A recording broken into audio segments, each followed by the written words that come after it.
The Last of Us 2 is one of those games that, before making this video, I actively decided not to play. Not because I was planning not to, but because, well, I got spoiled. You see, I was a massive fan of the first game. I played it day one and it became one of my favorite games of all time.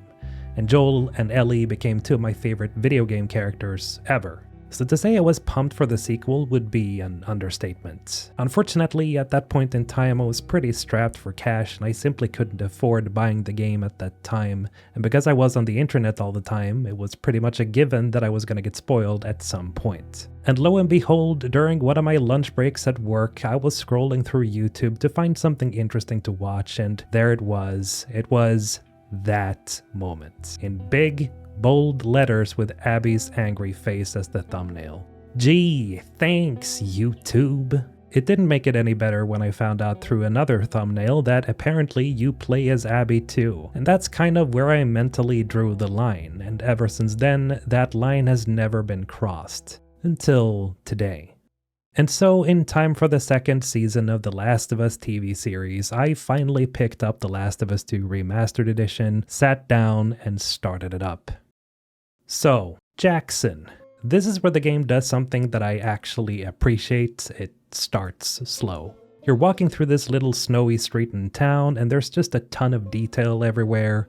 NPCs aren't just standing around, they're shoveling snow, feeding horses, chatting with each other. It's the kind of stuff you barely notice at first, but it sells the world in a way that feels real, grounded, and weirdly kind of peaceful. You're immediately pulled into this vibe where it's easy to forget what kind of game you're actually playing. You're thinking, maybe this won't be so bad. And then, snowball fight. And I actually love that moment. It's silly and it's sweet. And it's such a unique way to teach you the basics of movement and aiming. No enemies, no tension, just Ellie beating kids in the face with snowballs. Beautiful. Then the game throws us over to Abby, and this is where I actually got surprised. I wasn't expecting to see her this early. You're suddenly playing as this unknown character, and within minutes she's sprinting through snowy hills with infected on her tail. It's frantic, it's also a clever way to show you that she's capable. She fights like someone who's done it before. She's strong, aggressive, and completely confident with her fists.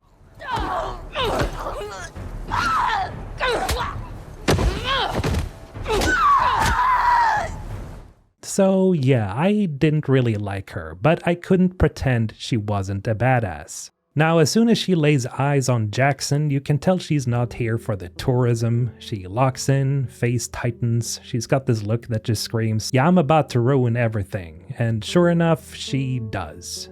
It's worth pausing here to say that this game is stupidly pretty, like offensively so. The snow isn't just snow, it sparkles under your feet, reacts to your movement, and catches light in this incredibly lifelike way. And all you can think is, wow, I'm gonna get emotionally destroyed in 4K.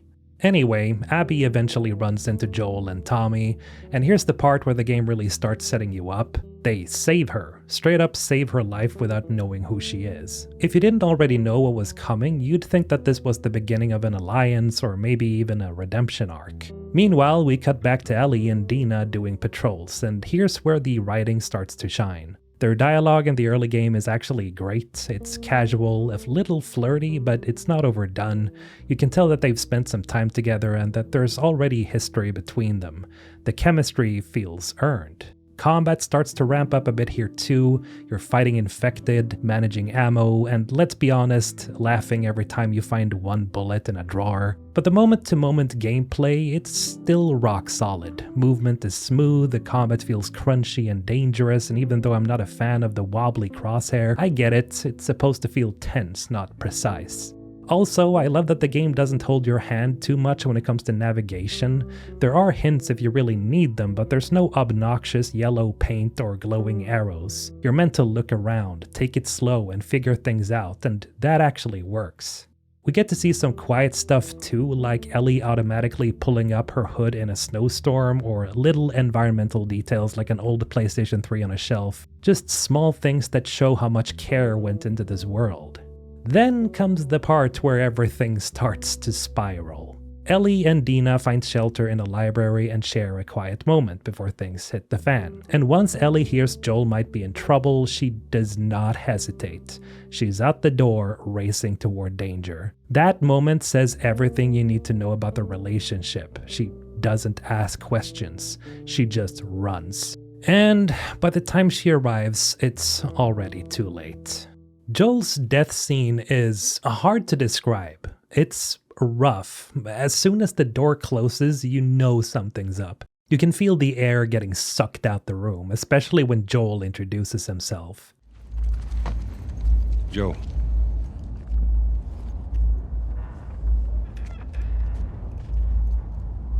You act like you heard of us or something. Then he gets ambushed by Abby, shot in the leg, and then just brutalized.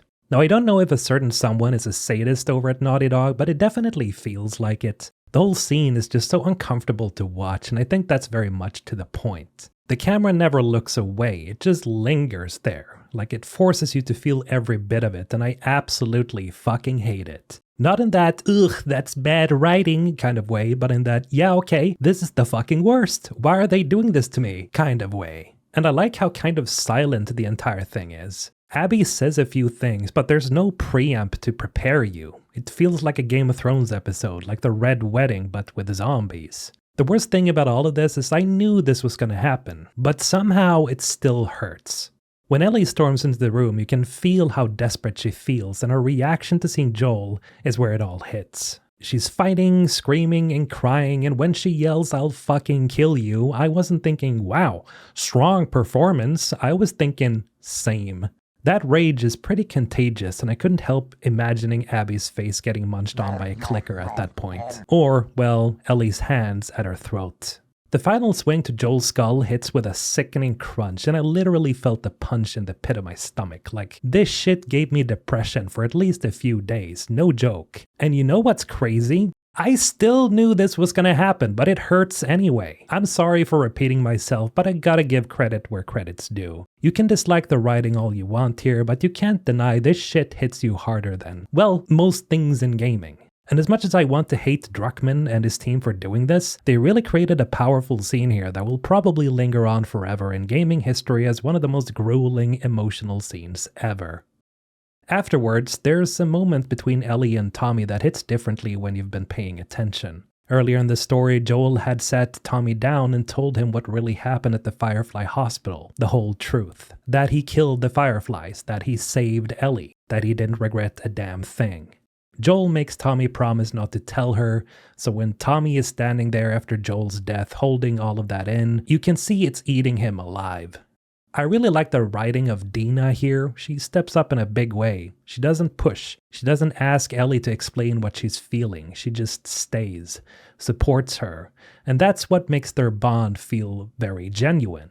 Later, Ellie goes to Joel's house, and that whole sequence is just quiet, like crushingly so. You walk through his space and every item tells a story, like his guitar, his woodworking table, his books about space. Like he was just a guy. A nerdy, kind, and deeply broken guy trying to be better. Like the fact that he was pretty much a master woodworker just made me smile. They really put that respect on Joel as the guy who can do anything. I mean, he apparently built guitars from scratch. If that's not an achievement, then I don't know what is. And Ellie, she's falling apart. Her journal shows it. She writes about him, draws him, and she says she can't get his eyes right. Probably because she keeps seeing his bashed head over and over again.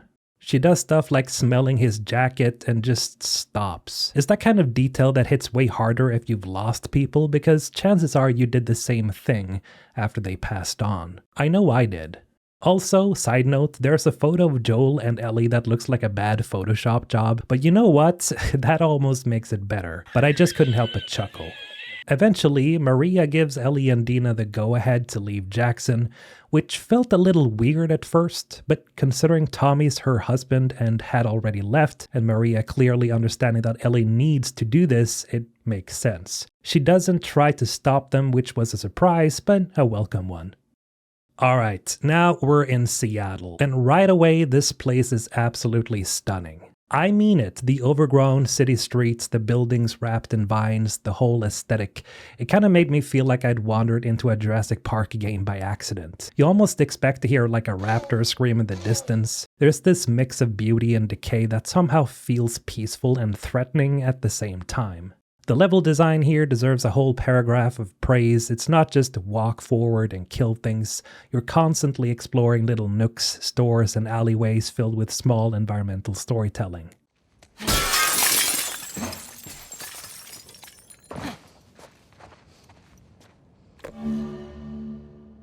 Trash on the floor, posters on the walls, abandoned coffee shops with broken espresso machines. They put so much effort into making this world believable. It's not just a big playground for Ellie to brutally murder people in, it's a place that feels lived in, and I appreciate that.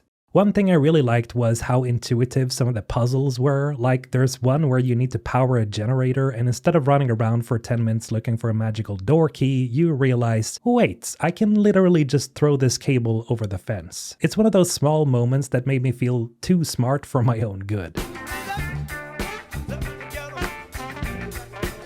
Seattle opens up a little bit here too. You get these explorable zones where you're not just funneling down a hallway. It's not open world, but it gives just enough breathing room to make it feel like your journey. Oh, and that bank vault puzzle, I love that. Something about breaking into an old vault, piecing together a combo from a nearby note, and finding supplies inside just hits that dopamine slot machine in my brain.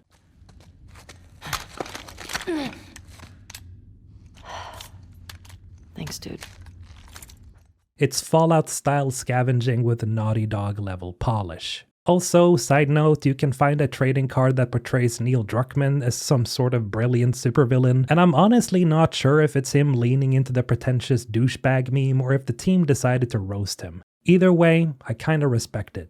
At one point, Dina and Ellie starts talking about coffee, and Dina says it tastes like burnt shit, which honestly made me physically wince. Like, how fucking dare you? The apocalypse is rough enough. Let us have caffeine. Also, if your coffee smells like burnt shit, then you're brewing it wrong, or you're using old beans. Either way, get good, Dina.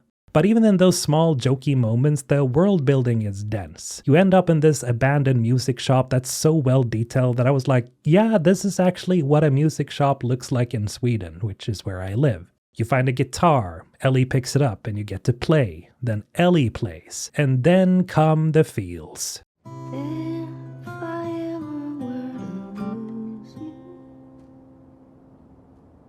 The guitars really come into place to remind her of Joel, as if that wasn't obvious enough from before. Her memories, her grief, the things that connect her to Joel, every guitar, every joke, every coffee comment, it's all wrapped around her slowly unraveling mental state. The game's progression system also stays simple and effective like the first game. You don't get XP for kills, you find pills. It's a cleaner loop, explore more, grow stronger. It's not reinventing the wheel, but it works and it gives you a reason to poke around every corner. Eventually you start finding signs of Tommy ahead of you, and this is where things get interesting. Because Tommy, who's normally the calm, level-headed one, is on a complete rampage. You find wolf bodies left and right. The dude is going full Punisher mode, and honestly, I'm impressed. Like, he tried to play the I'm the bigger man act after Joel died, trying to convince Ellie to stay in Jackson, but he was raging inside. There's no one, except Ellie, that wants Abby dead more than him. Then you're back on Shimmer, your horse, and boom, landmine. Just like that. No big cutscene, no music swell. 1 second she's there, the next one she's just gone. And I was pissed, like visibly pissed. I didn't think that I'd get attached to a horse I just met, but here we are. This all leads into Ellie killing one of Abby's friends, Jordan, and I have to say that it was deeply satisfying. Not just because, hell yeah, revenge, but because at this point Ellie has officially entered Terminator mode. She's methodical, cold, and willing to go through as many people as it takes, and Jordan just felt, oh, so right. Even Dina starts to notice it as you journey with her. She tells Ellie, I've never seen you fight like that, and there's a subtle shift in their dynamic. Ellie is changing, and Dina's watching it happen in real time. Then there's the scene where Dina suddenly starts vomiting, and for a second I was like, really? They're rotting corpses and mushrooms, but you choose to vomit now? Something definitely stinks here. Yes, pun intended. The part in the old subway was really memorable. Watching clickers swarm wolf soldiers after you bait them by throwing a brick.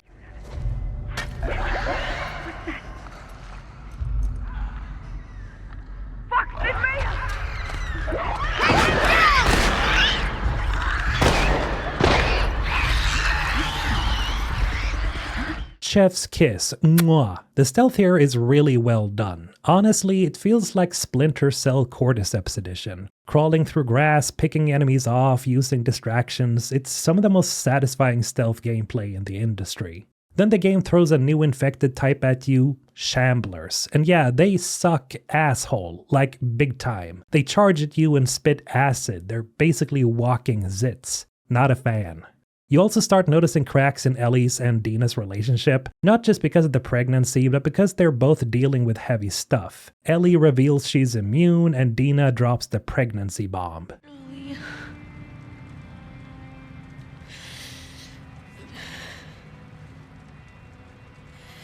I think I'm pregnant. What I find funny with this scene is that Dina doesn't necessarily seem to care that much that Ellie is immune. She's more upset about being pregnant. And yeah, all the things considered, that's more of an immediate problem. And just when things start to feel heavy, the game does this thing that it's gonna keep doing for the rest of the game. It drops you into a flashback. Years later, Ellie and Joel explore a museum. A dinosaur museum. That then turns out to also be a space museum. Now how about that? My two favorite things in one game, dinosaurs and space. But the real magic here is in how it shows us Joel trying to connect with Ellie through her interests. Because as it turns out, Ellie is the space nerd. The kind of kid who dreamed about being an astronaut. And Joel, he actually leaned in. He tried. He planned this whole day to celebrate her birthday and make her happy. There's this one moment where Ellie puts on a space helmet, sits in a fake shuttle, and listens to a launch countdown Joel gives her on a cassette tape. And for that brief second, she's not in a world full of monsters. She's floating. It's a scene that absolutely gutted me in the best way because this is the type of stuff that I would do as a kid. Fantasizing about being somewhere else, being on an adventure somewhere, exploring the universe. And that made me appreciate Joel even more as a character because he's acting like a real father. He's being a real father. Even the action scenes that follow, like hunting infected during another flashback with Tommy, or that tense escape sequence with Jesse, are full of these little emotional spikes. You're not just shooting things, you're watching relationships stretch, snap, and evolve. Jesse's reappearance was a great fake out too. The game sets it up like you're about to find Tommy, only to have Jesse sneak up on Ellie. What the hell are you doing here? I think I'd let you do this on your own. Great moment that tells you how much Jesse cares for both Ellie and Dina. This is really where Jesse started to grow on me, and I'm glad the writers didn't just make him a romantic rival to Ellie. And the car chase that follows? Absolutely bonkers. Wolf soldiers, infected, bullets flying everywhere. It actually made my heart race just a little bit. Now, one moment that really stuck out to me was the flashback sequence where Ellie and Joel are exploring an old place and gets attacked by a bloater. The thing catches Ellie and almost manages to rip her head in half, but Joel shows up at the last second and goes into a rage.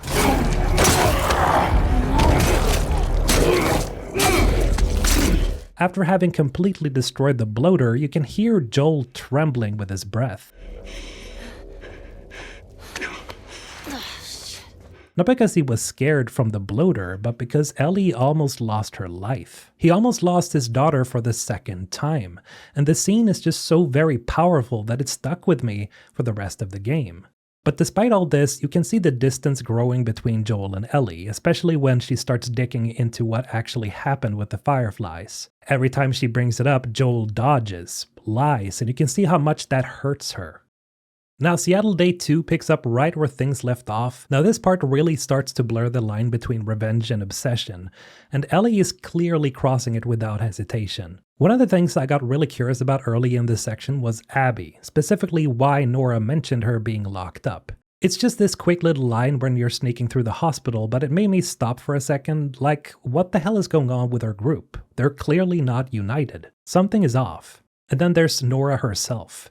When Ellie catches up to her, she has this nerve to mock Joel's death to her face. And I don't mean a little jab, I mean a full-on petty insult. And even I felt pissed. That moment genuinely offended me, like, bitch, who the fuck do you think you are? So when Ellie grabs her and uses her as a human shield to drag them both down into the spore-infested basement, genius. I didn't feel bad for Nora at all. She talked shit and now she's choking on spores. That's just natural consequences, baby.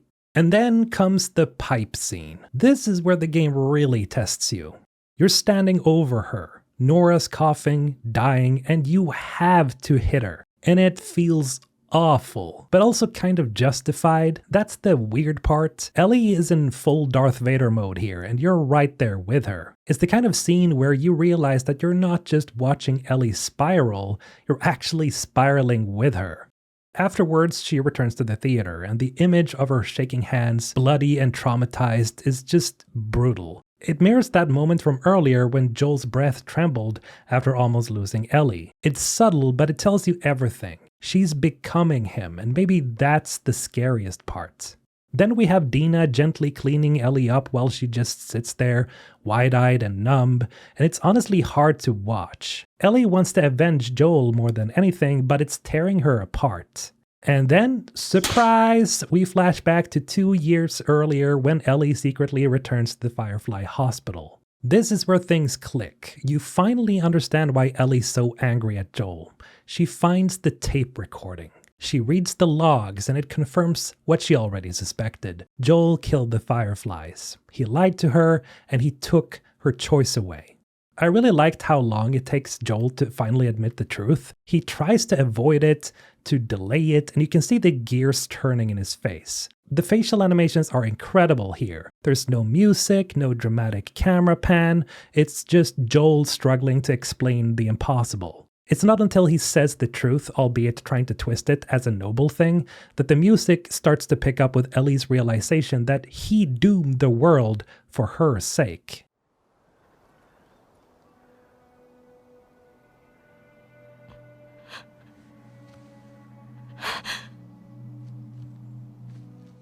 And when Ellie tells him that she can't forgive him, you get it. It hurts, but you get it. She probably feels like every death since then is on her, that humanity's last shot died with her, and she didn't even get to choose. Back in current-day Seattle, we get a shot of Ellie's back? Damn, she's actually swoller than I thought. Speaking of side notes, I took some time trying to play the guitar in the game. Check out this masterpiece.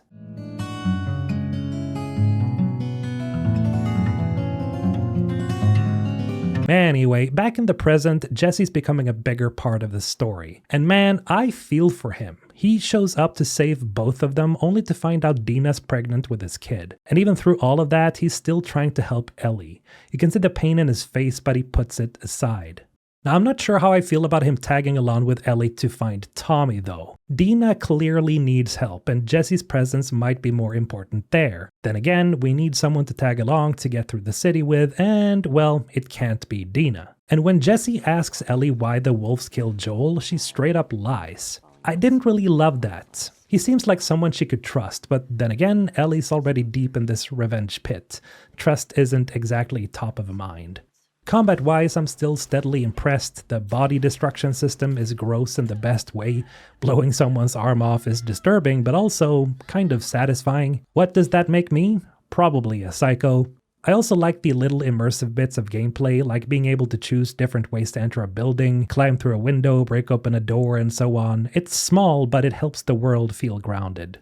Jez is really growing on me too. His sense of humor is just great. There's this point where Ellie reveals that Joel thought that she had a crush on Jesse.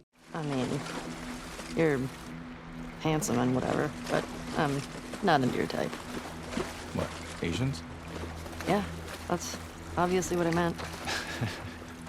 And I don't know, that part just cracked me up.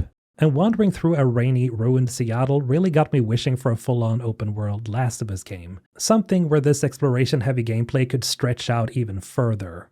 The atmosphere, the movement, the heavy combat, all of it just works. Eventually, Ellie half reveals that she's not out to rescue Tommy. She's laser focused on Abby, that's all she cares about. Jesse clearly disagrees, and when she doesn't listen, he leaves. You can feel the strain on their relationship. She's not prioritizing Dina or anyone else, just revenge. Now, while I'm on it, I do wonder if Abby's playable section comes a little too late, because at this point, you're super invested in Ellie's story. You really hate Abby. She is the villain in Ellie's world, so when the game suddenly flips perspectives, I imagined it was gonna be whiplash. And then there's this heartbreaking moment where Ellie writes in her journal, "Abby, I begged you to stop. You brought this on yourself." It doesn't feel triumphant. It feels like Ellie's trying to convince herself. She's having doubts. She just won't admit it yet. Meanwhile, the storm rolls in, and I gotta say the sound design is doing some serious heavy lifting here. Thunder over Seattle sounds cozy, haunting, and really powerful. Makes everything feel way more intense, especially with a zombie-infected city.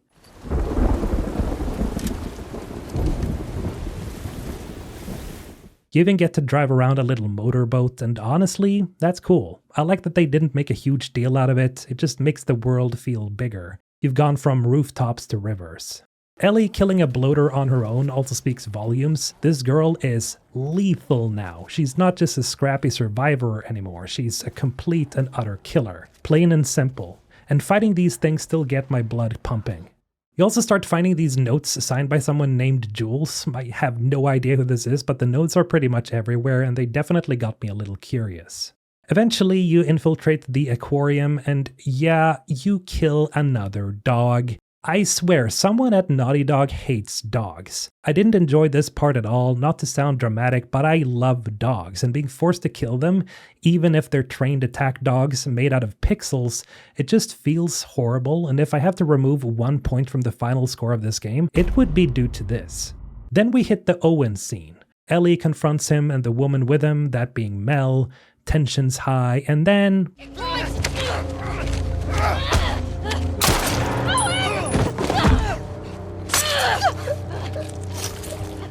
Ellie kills them. And yeah, Mel was pregnant. Ellie's panic after realizing this is one of the rawest moments in the game. It's like she finally sees what she's becoming. Then Tommy and Jesse shows up and gets her out of there, and the camera pans to Ellie's map on the floor. Oh Jeebus, that's not a good sign. And then, just as you start processing all of this back at the theater, chaos ensues and Jesse gets fucking shot in the face. No warning, no build-up, just bang, he's gone. And there stands the perpetrator, the CUNT, and I'm thinking, yeah bitch, you're dead. But then, just like that, the game switches. Because now you're playing as her.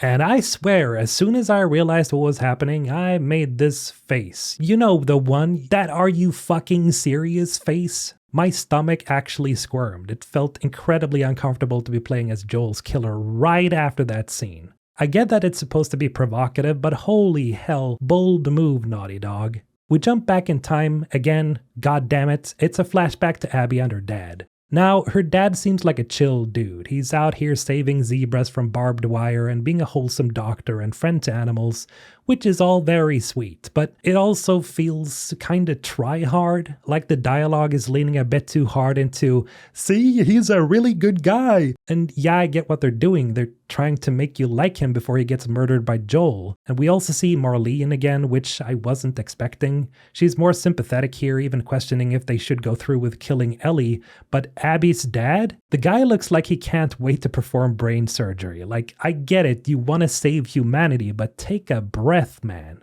Overall, it's clear what Naughty Dog is trying to do. They want us to sympathize with Abby by showing us her loss, and to some degree, it works. But the time spent here with her dad and her younger self, it just isn't enough to make me forget what she did to Joel, and I can't help but feel like Abby's dad was written almost like a Gary Stu. Like, he didn't really feel believable. He was that super stand-up guy who everybody just loved, and he's super unique, being the only one who could cure humanity. Like, come on, Naughty Dog, really? Anyway, flash forward again and we're back with Abby in Seattle, and okay, now it makes sense why she's so swole. Homegirl had a whole gym to herself. Dumbbells, pull-up bars, cardio gear, you name it. Ellie was over here surviving on canned peaches, and Abby's been bulking. Probably also taking some gear on the side, but hey, it's the apocalypse. It's all fair game at that point. Now, I was trying to keep an open mind during this next bit, walking around their stadium base, meeting the crew, chatting with Manny and Mel, but it was hard. They all still felt like assholes to me. Like, I'm trying, I really am, but there's still too much resistance in my core being to suddenly care. And then they pull the dog card. Bear, the dog that you bond with as Abby, that's the same dog you kill as Ellie. Great! Now I'm sad and mad. Oh, and apparently Mel is with Owen now, which creates some awkward tension between her and Abby. Again, I'm finding it difficult to care. It's like cool drama, but I'm still hung up on the whole, murder thing. Now, the Scars versus Wolves conflict gets a bit more fleshed out here. Turns out it all started when the Wolves shot a couple of Scar kids who attacked them by mistake. Manny and Abby defended as justified, but it's clear this war's been escalating ever since. Gameplay-wise, though, Abby's melee is brutal. Snapping infected necks with her bare hands is just very satisfying. It's loud, messy, but satisfying. At one point I climbed onto a roof, saw a hole in the floor below, and jumped because the game seemed to want me to. And well, Abby died instantly.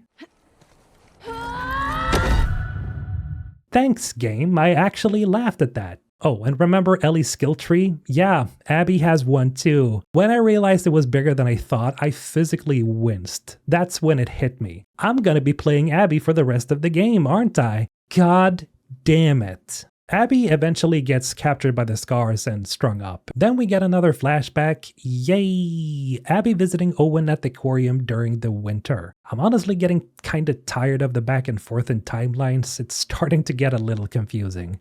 Owen's still the most reasonable wolf. He doesn't want revenge. He's hesitant about hunting Joel. And Abby, she's laser focused. But I'll give her this, she is consistent. Yeah, I remember this moment from the trailer from way back when, still as brutal as ever. A part of me wanted her to suffer, but watching it actually felt worse than I expected. Would you look at that? I felt a little conflicted. She gets saved by Yara and Lev, two Scars who don't act like the others. I don't know who Yara is at this point, but she's badass, helps free Abby, and they make a break for it.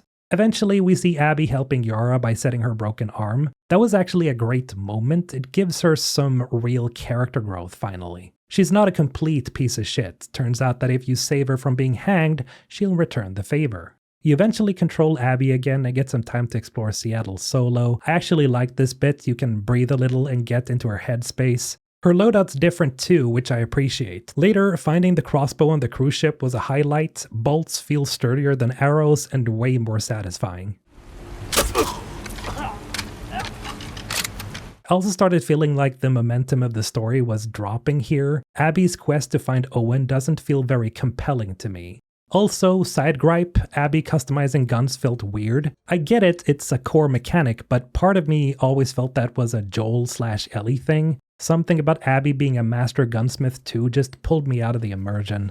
There's a cool boss fight against a huge Scar lady that reminded me that even Abby can be small compared to some people. Also reminded me how nice it is to beat the crap out of enemies with your bare hands.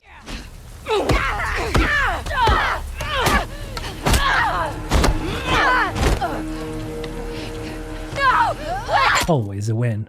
Oh, and if you're wondering whether I dropped Abby off of a ledge because of her fear of heights, the answer is, are you kidding me? Of course, and it was gloriously horrific and funny. The bridge crawling scene though, that was rough. Abby's fear of heights is palpable. The trembling, the sick breathing, really well done. Descending the skyscraper afterward was terrifying. It's basically a vertical dungeon full of infected, and I got some nostalgia from the first game when you explored old ruins as Joel, with Ellie by your side.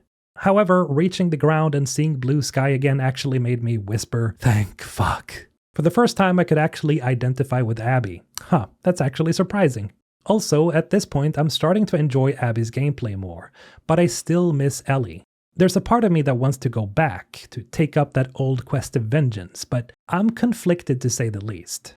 We reached the WLF Hospital and it's wild seeing it from Abby's perspective. She gets captured by her own team and is let go by Nora, who clearly still cares for her. And that makes Nora's later death hit a little harder. You see now why she refused to give up Abby to Ellie. On the other hand, mocking Joel was a bad move, and as soon as I thought about that, I again lost all sympathy for Nora. Now inside the lower floors of the hospital, there's a moment where you try to open a door and feel this rumble on the other side.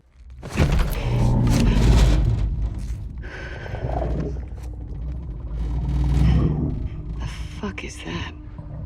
It actually freaked me out. Then after you restart the generator to get the power back on, you see the aftermath. Rooms smashed, doors ripped in half, and you know something's waiting in the dark. This was probably the first time I actually felt a little bad for Abby because holy shit, the atmosphere was just so thick. And what's the cause? Oh, it's a super bloater, a blob of infected corpses fused together. It gave me Dead Space vibes. Legit terrifying.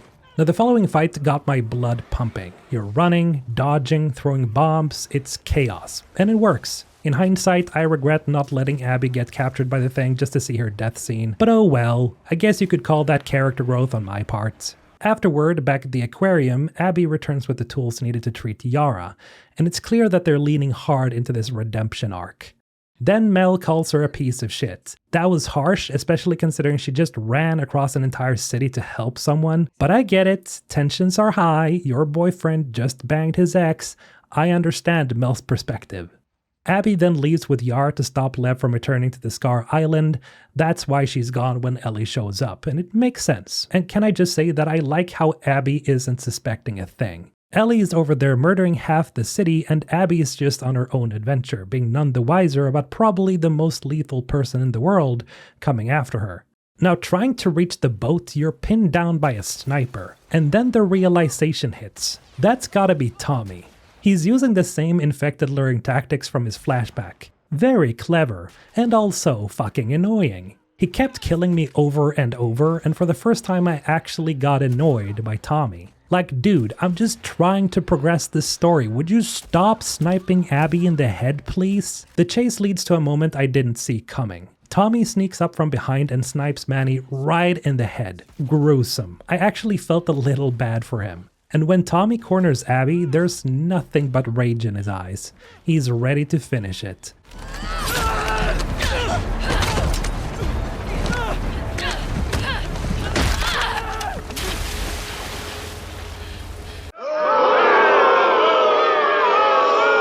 So here we are, Scar Island. Abby's still reeling from what just happened with Tommy, but there's no time to breathe. The wolves are invading the Seraphites' home turf, and you're right in the middle of it. I kinda love that moment when you're sneaking around and suddenly see boats rolling up and wolf troops hitting the shore. It's chaotic, it's cinematic, and yeah, it's actually pretty epic. Lev's arc takes a dark turn here. He kills his mother. She's portrayed as a religious extremist who couldn't accept Lev for who he was. It's heavy and sadly predictable. We've seen this story before, but it still hits hard. Then Yara dies. That one actually got me. The way she's just peppered with bullets, it's just gruesome. And even though I'm still not over Joel, I couldn't help but feel a tiny bit of redemption building in Abby as she guns down her own soldiers to protect the kid. There's a moment where Abby and Lev get caught in the crossfire between the Seraphites and the wolves, and instead of running, they kill both sides. It's badass, and again, one of those moments where the gameplay and story sync really well. And then comes the burning of Haven. It's horrifying, screams echoing, buildings collapsing, everything is on fire, and it's also very epic, like the climax of a war movie. Then you lose your gear after the collapse, and I remember thinking, oh, okay, so this must be the end of Abby's run. The backpack is gone, weapons are gone, nothing left but survival. The boss fight against the brute with the hammer, that was gnarly. Abby just takes this broken blade and saws at the guy's jaw. It's brutal, uncomfortable, and kind of awesome. The animation team went feral here, and I respect that. Now, making your way back to the aquarium after all this is unsettling. You're retracing Ellie's steps, but it feels different now. The atmosphere is heavy, cold, and when you find the dog's corpse, that stung.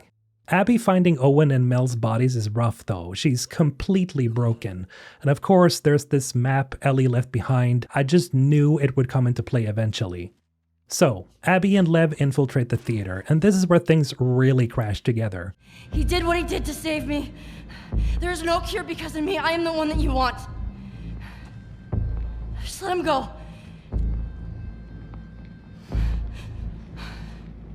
You killed my friends. We let you both live. And you wasted it. Wait! Get off of her! Stop me! Come on. And suddenly you're chasing Ellie, the same girl you've been playing as for most of the game. Then comes one of my favorite little meta touches. The game basically tells you, don't fight Ellie head on, she will kill you. Like a literal death screen that says, what are you, fucking stupid? And yeah, Ellie will kill you, repeatedly. Watching Abby get blown to bits by Ellie's shotgun is oddly hilarious. It's like you're being punished for turning against her. Sneaking through the theater as Abby, trying to catch Ellie off guard, is both tense and absurd. It's genuinely scary how lethal Ellie is. You finally understand what it feels like to be hunted by her, and it kinda reminded me of watching Predator for the first time again.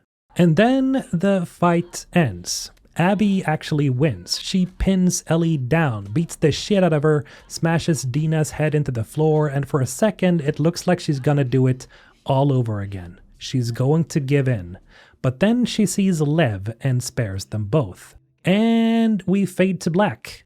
Then, surprise, we're on a farm. Wait, what? Yep, Ellie, Dina, and their baby are living the slow life. For a moment, I actually thought this was a dream. It's like too peaceful. But then Ellie has a PTSD episode while herding sheep. Not a dream, just trauma. It's nice seeing Tommy still alive though. He visits, clearly still hung up on revenge, and Ellie, she's reluctant. You can tell that she wants peace, but she also can't let Joel go. Her journal spells it out. She's hoping the pain fades, but it never does. The guilt, the anger, it's all still there. So when Tommy drops a lead on Abby's location, you can see it in her eyes. She's already halfway out the door. We get one final flashback before she leaves. It's the scene where Ellie tells Joel off after the whole dyke slur incident in Jackson. It's tense. She's mad because he keeps making her decisions for her. And yeah, I get it. I'd be mad too. But he's also just being a dad, a flawed, overprotective dad. Back in the present, you feel terrible for Dina. She's built a life with Ellie and now she's watching her partner fall apart, watching her choose revenge over healing. When Dina says, you don't owe Tommy anything, it kinda says it all because it's not about Tommy. Ellie feels like she owes Joel, and she's not done yet. So, remember how I thought Abby's section was over? Yeah, not quite. We open on Abby and Lev searching for the fireflies, and to be honest, I didn't know how to feel about controlling her again. I was kind of hoping that we'd jump back to Ellie sooner, not because the gameplay is worse, but because it just feels like there's no more momentum left for Abby. They do eventually make contact with the supposed fireflies, but I instantly got suspicious. Something about the voices on the radio felt too close, like the signal was too good to be that far away. Like they were just waiting for someone to answer. And sure enough, they get ambushed, captured by slavers, not fireflies. Called it. Thankfully, we cut back to Ellie, and I'm relieved. I've missed this version of the game. We're now in sunny Santa Barbara, and the scenery change is actually kind of refreshing. Seattle had its rainy charm, but it was starting to get gloomy. This beachside apocalypse is at least brighter, though not exactly cheerier. Ellie's older now, a little more dead-eyed, and her approach to the infected, cold, calculated, like she doesn't even register fear anymore. Then she steps on a snare trap and gets impaled on a tree branch. That one felt weird though, like, really? After everything, this is what catches her off guard? Bit of a stretch, felt a little lazy if I'm being honest. That said, Ellie using the upside-down infected trap to bite one of the slavers was clever as hell. Then she coldly executes the big guy while he's begging for his life. No hesitation, just Terminator Ellie doing what she does best. And hey, more dogs! Thanks, Naughty Dog! I went out of my way to sneak past this one because I refuse to be emotionally manipulated again. The whole sequence with the slaver gang reminded me of the group from Breaking Bad that captured Jesse. Same vibes, same level of cruelty. I had a gut feeling Ellie was about to walk into a mess. And surprise, we're rescuing Abby. Yeah, I didn't see that coming a few hours ago. And when Ellie finds Abby, it's rough. She's strung up, starved, emaciated, barely recognizable. You almost don't believe it's her at first. And then the game makes you do it. One last fight, Abby versus Ellie. And yes, you can actually lose. It's not a hard fight mechanically speaking, but emotionally it's brutal. Two people broken by grief and revenge, swinging at each other like there's nothing left. Abby's fighting to save Lev, Ellie's fighting to satisfy this gnawing need for closure. And in the end, she lets Abby go. Forgiveness wins. Go. Just take him. Ellie stumbles back to the farm and everything's different. Dina's gone, the house is empty, the sun is gone. The fields look bleak, like there's no warmth left. She finds Joel's guitar and tries to play, and she can't. Abby bit off her fingers and now she literally cannot play the song Joel taught her. She can't even hold on to that last piece of him. And that's when it really hits. She's lost everything, not just Dina, not just her home, but even her ability to remember Joel through the thing that they once shared. We get one last flashback, Ellie telling Joel she wants to try and forgive him, and man, that hurts. Knowing they never got that closure, knowing she almost got there, it adds so much weight to everything that came after. When she walks away from the house, leaving the guitar behind, it's not just letting go of Joel, it's accepting the cost. Maybe not forgetting him, but finally moving forward. So, at the end of the day, what's my verdict? Well, The Last of Us is definitely not as bad as people has made it out to be, but it's also not this all-encompassing masterpiece that others want it to be, at least not to me. Mostly everything about this game is extremely good, but there's one thing that sticks out like a sore thumb for me. It's the fact that at the end of the day, there's no catharsis. I think the underlying issue here is that by switching over to Abby for half of the game pretty much killed all of the momentum for Ellie's development. She's on this vengeful quest, but instead of getting a full picture of how she learns to let go, she kind of haphazardly gives up and she's only halfway through. Meanwhile, we spend the entire first half of the game absolutely hating Abby, but then Naughty Dog wants to twist the narrative so we feel bad for Abby instead, which kinda just assassinates the idea of feeling any kind of release at the end, because the hook of the game was to avenge Joel, someone we deeply cared about, and I think that's the core issue of this entire discussion. And it's not that Abby is necessarily a bad character, not at all. Just because you don't like something, it doesn't mean that the quality of it is bad. But in the case of The Last of Us 2, I understand why so many people dislike it. Maybe not for the most valid reasons, but there are definitely good reasons. And for me, that's the conflict of character development. It's jarring, it's unexpected, and not always in a good way. The ending is absolutely emotional, and I definitely felt some pain as Ellie walked through that field that final time. But I guess that I just didn't feel satisfied. And that, at the end of the day, is the crux of the issue for me. Alright, now I gotta let you guys know that as much as I loved making this video, it was also kind of a pain to edit. So if you enjoyed this time with me, remember to hit that like button. And if you want to see more in-depth analysis videos like these, then remember to subscribe. This has been Mr. Alton, signing off.